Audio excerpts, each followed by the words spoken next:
Assalamualaikum warahmatullahi wabarakatuh. Selamat pagi anak-anak, apa kabar? Pada kesempatan kali ini kita akan mempelajari materi ekosistem. Nah, anak-anak, kita akan membahas mengenai topik komponen biotik dan abiotik dalam ekosistem.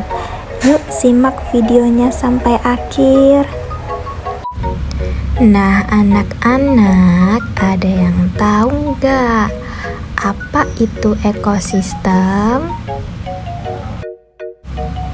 Jadi, ekosistem adalah suatu sistem yang terdiri dari makhluk hidup, biotik, dan komponen-komponen tidak hidup, abiotik, yang saling berinteraksi dalam suatu lingkungan. Ekosistem juga merupakan hubungan timbal balik antara makhluk hidup dengan lingkungannya. Nah, anak-anak, ekosistem terdiri dari dua komponen, yaitu komponen abiotik dan komponen abiotik. Mari kita bahas satu-satu. Yang pertama, komponen biotik. Jadi, komponen biotik adalah komponen yang terdiri atas makhluk hidup seperti tumbuhan, hewan, manusia, dan mikroorganisme. Nah, anak-anak, yang kedua, komponen abiotik. Apa sih komponen abiotik? Jadi, komponen abiotik adalah komponen yang tidak hidup yang terdiri atas tanah, air, udara, cahaya matahari, suhu, dan iklim. Interaksi komponen biotik dan abiotik mengakibatkan ekosistem menjadi tumbuh, berkembang, dan mengalami perubahan. Nah, anak-anak, komponen biotik itu terbagi atas produsen, konsumen, dan pengurai. Mari kita bahas satu-satu. Nah, yang pertama kita akan membahas produsen. Anak-anak, ada yang tahu nggak apa itu produsen? Jadi, produsen merupakan kelompok organisme yang dapat membuat makanan sendiri. Semua jenis tumbuhan hijau memiliki klorofil yang digunakan pada proses fotosintesis untuk menghasilkan makanan sendiri. Organisme yang dapat membuat makanan sendiri disebut dengan organisme autotrof. Selanjutnya, konsumen. Anak-anak, ada yang tahu nggak apa sih itu konsumen? Jadi, konsumen merupakan manusia dan hewan, termasuk dalam golongan konsumen, karena keduanya tidak bisa membuat makanan sendiri. Seperti itu ya anak-anak. Nah, anak-anak, konsumen sering juga disebut dengan organisme heterotrof. Kemudian kita akan membahas pengurai atau sering disebut dengan dekomposer. Pengurai biasanya dari golongan jamur dan bakteri yang tidak dapat membuat makanan sendiri dan memperoleh makanan dengan menguraikan organisme yang telah mati.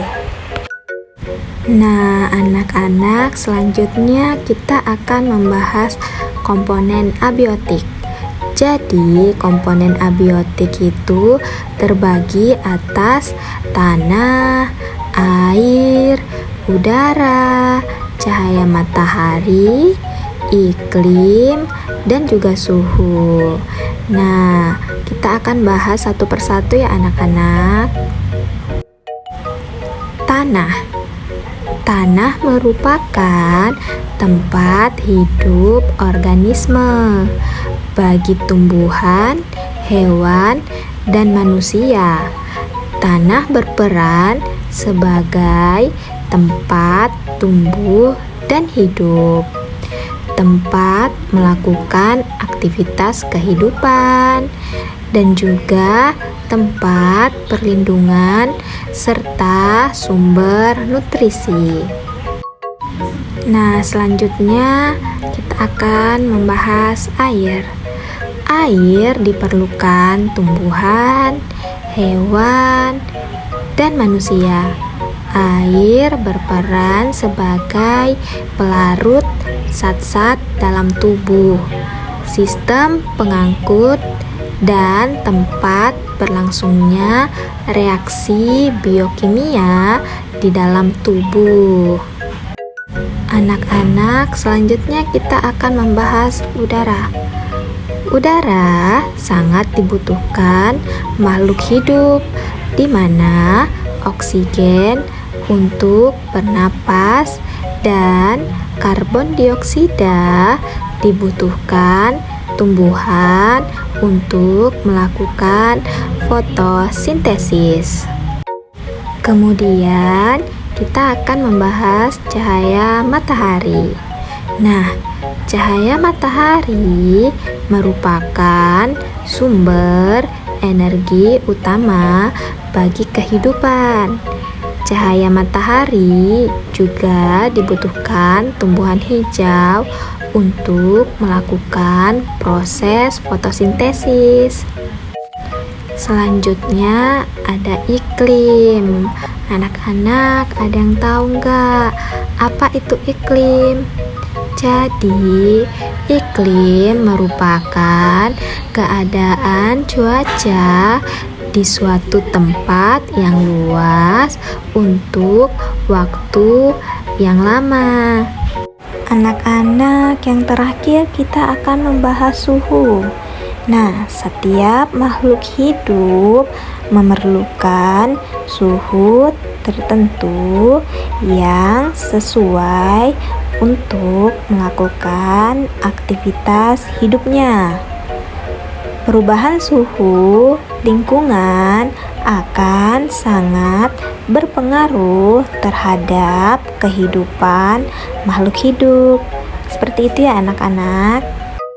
Nah, anak-anak, adapun kesimpulan dari materi yang Ibu sampaikan pada pertemuan kali ini, yaitu dapat disimpulkan bahwa komponen ekosistem terdiri dari abiotik, faktor tak hidup seperti air, tanah, dan cahaya, dan komponen biotik, makhluk hidup seperti produsen, konsumen, dan dekomposer. Nah, keduanya saling berinteraksi, menjaga aliran energi dan keseimbangan dalam ekosistem. Nah, anak-anak, usai sudah pertemuan kali ini ya. Semoga materi Ibu sampaikan dapat bermanfaat buat anak-anak ya. Kita akan bertemu di minggu selanjutnya. Sekian dari Ibu. Assalamualaikum warahmatullahi wabarakatuh.